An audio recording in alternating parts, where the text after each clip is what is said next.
Hello, I greet you from this side of my world. I'm Pearl A.B. Clinton, a psychologist, a mental health advocate, a transformational speaker, an encourager, and a team coach. This is What's That Heal. So if you feel depressed sometimes, you run into anxiety sometimes, you feel like your mental health is threatened, you're losing hope and faith, and you're interested in gaining wisdom on how to cope and deal with the many stresses and issues of life, then you stopped at the right channel. After watching this video, if it was impactful, blessed you, and made a lot of sense to you, then do well to like, subscribe, comment your thoughts, share this video with family and friends, and don't also forget to turn on the bell notification button to be notified of subsequent videos. And in my last video, I brought up a wonderful guest who told us about how she manages anger or how she deals with anger.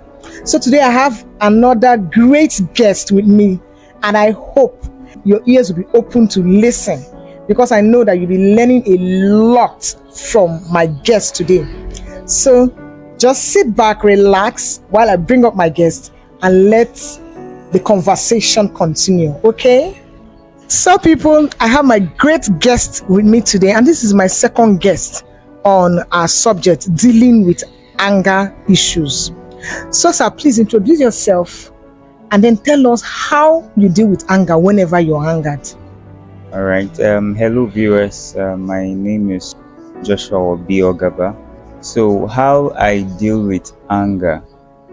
Well, anger is a real issue. People get on your nerves whether you like it or not, and it can happen because of misunderstandings, different ways of orientation. You know, there's a way I view life, there's a way you view life. Yes, and all those aspects, those frictions that happens in the fact that we are not on the same page. Let's just say, first of all, for me as an experience, to deal with anger begins with dealing with yourself. You have to make the resolve, first of all, to be at peace with yourself, to understand yourself, and look forward to transferring that same level of patience and tolerance you have to yourself with others. Because you really cannot give to somebody else what you have not given to yourself. Oh, wow. All right, so in the case of anger, you have to look inwards. There are times where you know you did not get things right. There are times you know that you should have done better.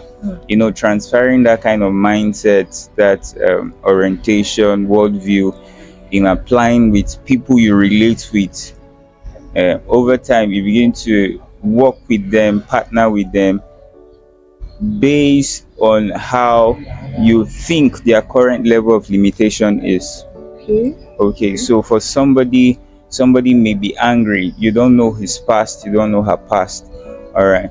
But if I know where I'm coming from based on how I deal with anger on myself, I'm able to give that level of tolerance to somebody else, knowing that this person has a history I'm not aware of, and I believe in relating with him or her at that moment.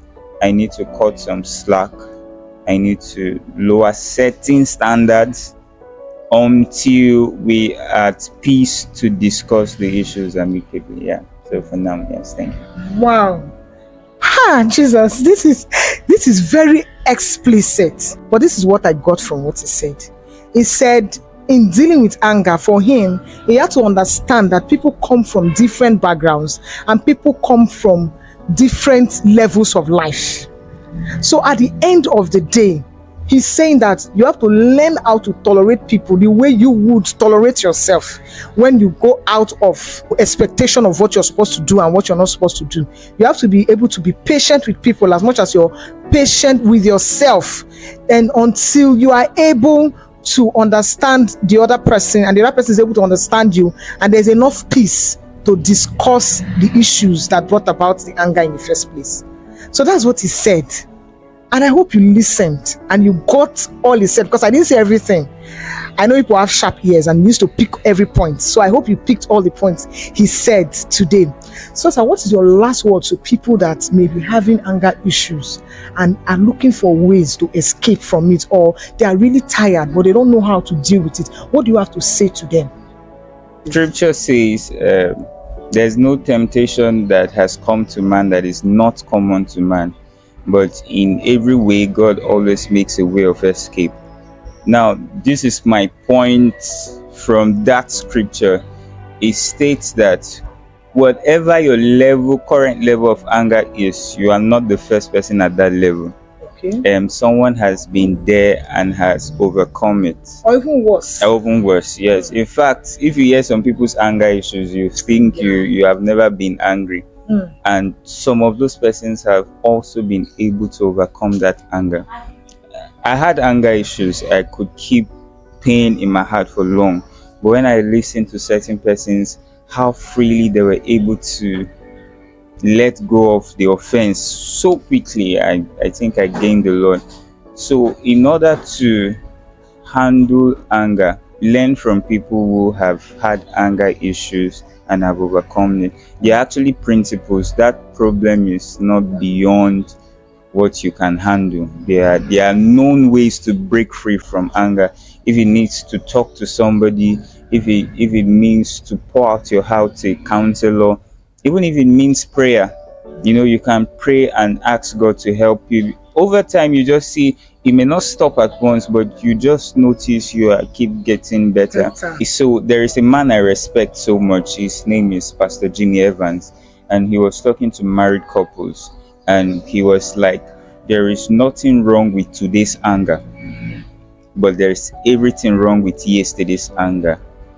Okay, so yes, it means that, because I used to deny I don't get angry, but he was the one that made me understand anger is not wrong as far as it happened to you today and you sustain enough desire not to allow it get to the next day. Okay. All right, so you try to settle it. It's possible, and if there's actually a desire to see that anger dies, if there's a will, there's a way. Yes. So if you have the will to not give in to the power of anger, you see that anger is not that strong. It's something you can let go, and letting go is good. And I want to encourage you as a viewer to let go of offense, because people are actually weakened by that act of love. If you want to respond with the same level of fire, they would want to give back the same level of fire. But when you and the fire goes on, no issue is being settled. Yeah. So people want that, but they don't present that's what they want. But you give them, you just give them, and you just see the level of appreciation. You just give to people what they do not deserve. I tell my very close friend, don't treat people the way they deserve. Treat them the way that is right. The way they deserve will not always be right, but when you treat them right, it will always be what they deserve. So please, it's possible. You can. I have, and I believe you can. Yes. Thank you. Wow. I mean, did you hear what he said? Honestly, he has said a lot about managing anger. And that is why we began this series in the first place. And I'm bringing up different people to tell us how they deal with anger and how they manage to overcome the anger issues they've had. So I hope you learned a lot from this great guest of mine, Mr. Joshua. So, as always, do well to be strong, live gratefully, and never give up no matter what. You have more questions and concerns? Send them to what's@heal2022@gmail.com. Or better still, you can leave it at the comment section if that is easier for you, and we will address it. I love and appreciate you all as always. So until my next video, bye. Bye. Oh, great.